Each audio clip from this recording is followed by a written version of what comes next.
আর একটু পরে অর্থাৎ আমরা কিন্তু 2024 সালের টি20 বিশ্বকাপে ওয়ার্ল্ড কাপে কিন্তু টিম ইন্ডিয়া ভার্সেস সাউথ আফ্রিকার কিন্তু ম্যাচ হতে চলছে দর্শক। তার আগে আমরা আজকে বিশ্লেষণ করব, জানার চেষ্টা করব যেই কয়েকটি বিষয়ের উপরে, সেটা হচ্ছে কী কী টিম ইন্ডিয়ার সবথেকে বড় যে তোমার ছখানা যে 11 জন করে খেলা হয়, কিন্তু ছখানা যে তোমার 3খানা হচ্ছে ব্যাটসম্যান এবং 3খানা হচ্ছে বোলার, তারা কারা কারা এবং তাদের রান রেকর্ড কী আছে, তার সঙ্গে সঙ্গে কথা বলবো আমরা মানে India versus south Africa. South আফ্রিকার মধ্যে কারা কারা, যেমন ডি কক হোক বা ডি মিলার হোক, এবং তাদের মধ্যে আরও অনেক রয়েছে, যেমন ক্লাসিন হোক, এরা হচ্ছে তোমার ব্যাটসম্যান। তো তার আগে আমরা শুরু করছি টিম ইন্ডিয়ার মধ্যে।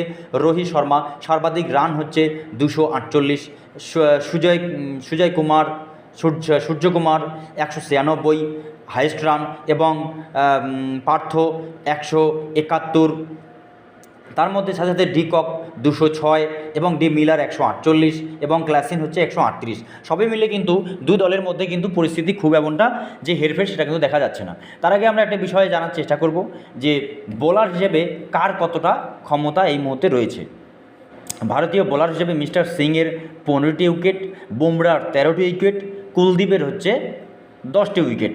সেক্ষেত্রে টিম সাউথ আফ্রিকা, নাদিয়ার হচ্ছে 13টি উইকেট, রাবাদার হচ্ছে 12টি উইকেট এবং সাঞ্চার হচ্ছে 11 উইকেট। সব মিলে কিন্তু 2024 সালে ওয়ার্ল্ড কাপে কিন্তু দারুণ একটা মজাদার কিন্তু পরিস্থিতি হতে যাচ্ছে।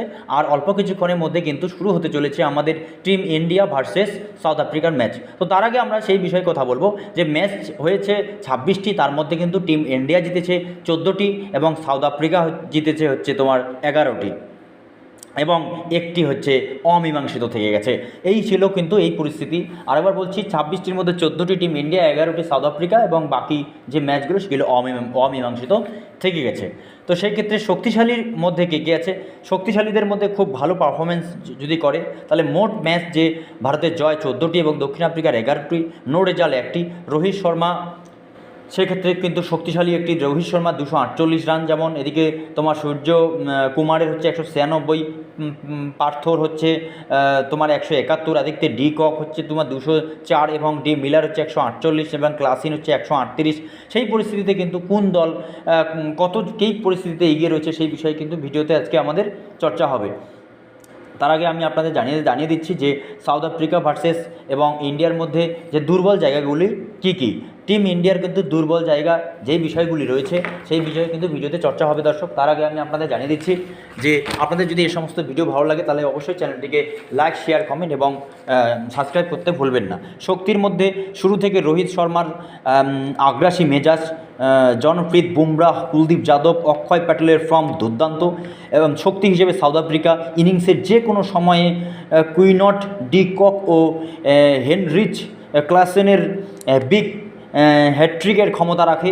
আরেকদিকে দুর্বলতা হচ্ছে চলতি বিশ্বকাপে বিরাট কোহলি একটাও অর্ধশত রান নেই। টিম ইন্ডিয়ার দুর্বলতা হচ্ছে তোমার বিরাট কোহলি একজন বিরাট ব্যাটসম্যান, তিনি কিন্তু 2024 সালে টি20 বিশ্বকাপে তার রানের সংখ্যা খুবই কম। আরেকদিকে তোমার সাউথ আফ্রিকার দুর্বলতা কুলদীপ যাদবের বিরুদ্ধে কখনোই সাবলীল নয় প্রোটিয়া ব্যাটাররা। এটা হচ্ছে কিন্তু অবশ্যই কুলদীপ যাদবের কিন্তু আজকে দেখার যে আজকে কুলদীপ যাদব কী পারফরমেন্স করে, এবং আরেকদিকে আমাদের হচ্ছে বিরাট কোহলি তিনি ভালো পারফরমেন্স করতে পারবেন কি না। তো যাই হোক, শেষ করার আগে আমি একটা বিষয় জানিয়ে দিচ্ছি যে অবশ্যই আজকের এই ম্যাচ কিন্তু দুর্দান্ত পরিস্থিতি, খুব ভেরি রাফ অ্যান্ড টাফ হতে চলেছে। কেউ কারোর জন্য কিন্তু 1 ইঞ্চি মাটি ছাড়া নয়। যদি এই সমস্ত ভিডিও ভালো লাগে আপনার চ্যানেলটিকে লাইক, শেয়ার, কমেন্ট এবং সাবস্ক্রাইব করতে ভুলবেন না। ইজাজত দিজিয়ে, নমস্তে ইন্ডিয়া।